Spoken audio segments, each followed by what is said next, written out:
루카 11장. 그가 어떤 곳에서 기도하다가 기도를 마치시자 한 제자가 그에게 말하였다. 주님, 요한안이 그의 제자들에게 가르쳐 준 것처럼 우리에게도 기도를 가르쳐 주십시오. 그가 그들에게 말씀하셨다. 너희는 기도할 때 이렇게 말하여라. 아버지, 당신의 이름이 거룩해지시며 당신의 왕국이 임하십시오. 오늘 우리의 필요한 빵을 우리에게 주시고 우리가 우리에게 빚진 모든 자를 용서하오니 우리의 죄들을 용서해 주시고 우리를 시험에 들지 않게 해 주십시오. 그가 그들에게 말씀하셨다. 너희 중 누군가에게 친구가 있는데 한밤중에 그에게 가서 말하였다. 친구야, 내게 빵 3개만 빌려주게. 내 친구가 여행 중에 내게 왔는데 그에게 내놓을 것이 없네. 그가 안에서 그에게 대답하여 말하였다. 나를 괴롭히지 말게. 문이 이미 잠겼네. 내 아이들도 나와 함께 침대에 들었으니 내가 일어나서 자네에게 아무것도 줄 수 없네. 내가 너희에게 말한다.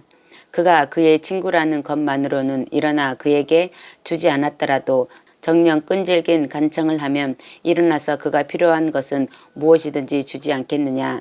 내가 너희에게 말한다. 구하여라. 그러면 그가 너희에게 주실 것이다. 찾아라. 그러면 너희가 찾을 것이다. 두드려라. 그러면 그 문이 너희에게 열릴 것이다. 참으로 누구든지 구하는 자는 받고 찾는 자는 찾고 두드리는 자에게는 문이 열릴 것이다. 너희 중에 아들이 생선을 구하는데 생선 대신 뱀을 주며 과연 계란을 달라고 하는데 전갈을 주는 아버지가 있겠느냐? 악한 너희도 너희 자녀에게 좋은 선물을 줄 줄 아는데 하물며 하늘에 계신 아버지께서 구하는 자들에게 성령을 얼마나 더 주시지 않겠느냐. 하루는 예수께서 말 못하게 하는 귀신을 쫓아내셨다. 그 귀신이 나가고 그 말 못하는 자가 말을 하니 군중이 놀랐다. 그러나 그들 중 어떤 사람들은 그가 귀신들의 두목인 바알즈붑에 의하여 귀신들을 쫓아낸다 하고 말하고 또 다른 사람들은 그를 시험하여 하늘로부터의 표징을 그에게서 찾으니 예수께서는 그들의 생각을 아시고 그들에게 말씀하셨다. 어떤 왕국도 서로 갈라지면 망하게 되고 집안도 갈라지면 쓰러진다. 만일 사탄이 서로 갈라지면 어떻게 그의 왕국이 서겠느냐. 너희는 내가 바알즈붑에 의하여 귀신들을 쫓아낸다고 말하는데 만일 내가 바알즈붑에 의하여 귀신들을 쫓아낸다면 너희 아들들은 누구에 의하여 쫓아내느냐. 이 때문에 그들이 너희 재판관이 될 것이다. 그러나 만일 하나님의 손가락으로 내가 귀신들을 쫓아낸다면 하나님 왕국이 이미 너희에게 온 것이다. 강한 자가 무장하고 자기 뜰을 지킬 때에는 그의 소유는 안전하다. 그러나 그보다 더 강한 자가 와서 지혜를 들으려고 땅끝에서 왔기 때문이다. 그러나 보라, 실로못보다 더 큰 이가 여기 있다. 니느베 사람들이 심판 때에 이 세대와 함께 일어나서 이 세대를 정죄하리니 이는 그들이 요나의 선포에 회개했기 때문이다. 그러나 보라, 요나보다 더 큰 이가 여기 있다. 아무도 등불을 켜서 은밀한 곳이나 말 아래 두지 않고 등잔대 위에 두어서 들어오는 사람들이 빛을 보게 한다. 네 눈은 몸의 등불이다. 네 눈이 온전할 때 네 몸이 밝을 것이고 네 눈이 악할 때 네 몸이 어두울 것이다. 그러므로 네 안의 빛이 어둡지 않은지 살펴보아라. 만일 네 온몸이 밝아서 어두운 부분이 하나도 없으면 등불이 그 빛으로 너를 환하게 비출 때처럼 전체가 밝을 것이다. 예수께서 말씀하실 때 어떤 파루시인이 자기 집에서 함께 식사하기를 청하니 그가 들어가서 앉으셨다. 그 파루시인은 예수께서 식사 전에 먼저 손을 씻지 않는 것을 보고 놀랐다. 주님께서 그에게 말씀하셨다. 지금 너희 파루시인들은 잔과 접시의 겉은 깨끗이 했으나 너희 속은 강탈과 악의가 가득하다.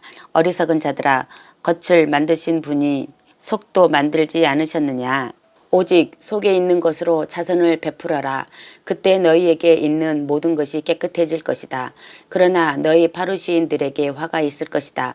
이는 너희가 박하와 운양과 온갖 채소의 11조는 바치면서 공의와 하나님의 사랑은 그냥 지나치기 때문이다. 이것도 행해하고 저것도 무시하지 말아야 한다. 너희 파루시인들에게 화가 있을 것이다. 이는 너희가 회당에서 윗자리에 앉는 것과 시장에서 인사받는 것을 사랑하기 때문이다. 너희에게 화가 있을 것이다. 이는 너희가 드러나지 않는 무덤과 같아서 그 위를 걸어 다니는 사람들이 모르기 때문이다. 어떤 토라학자가 그에게 대답하여 말하였다. 선생님, 이렇게 말씀하시는 것은 우리를 모욕하는 것입니다. 그가 말씀하셨다. 너희 토라학자들에게 화가 있을 것이다. 이는 너희가 지기 힘든 짐을 사람들에게 지우면서 너희는 손가락 하나도 그 짐에 대려고 하지 않기 때문이다. 너희에게 화가 있을 것이다. 이는 너희 조상들이 죽인 예언자들의 무덤들을 너희가 짓기 때문이다. 그래서 너희는 증인들이고 또 그 일들에 동의했으니 이는 너희 조상들은 예언자들을 죽였고 너희는 그 무덤을 짓기 때문이다. 그러므로 하나님의 지혜가 말하기를 내가 예언자들과 사도들을 그들에게 보내니 그들이 더러는 죽이고 더러는 핍박할 것이다 라고 한 것은 세상에 기초가 놓인 이래로 예언자들이 흘린 모든 피가 이 세대에서 찾아지기 위함이니 곧 헤벨의 피로부터 제단과 성전 사이에서 죽은 즈카르야의 피까지다. 그렇다. 내가 너희에게 말한다. 이 세대에서 찾아질 것이다. 너희 토라 학자들에게 화가 있을 것이다. 이는 너희가 지식의 열쇠를 가졌으면서도 너희 자신들도 들어가지 못하고 들어가려고 하는 자들도 막았기 때문이다. 그가 거기서 나오셨을 때 서기관들과 바리새인들은 앙심을 잔뜩 품고서 많은 일에 대하여 그에게 캐묻기 시작하여 그의 입에서 나오는 말에서 무언가 트집을 잡으려고 노리고 있었다. 아멘.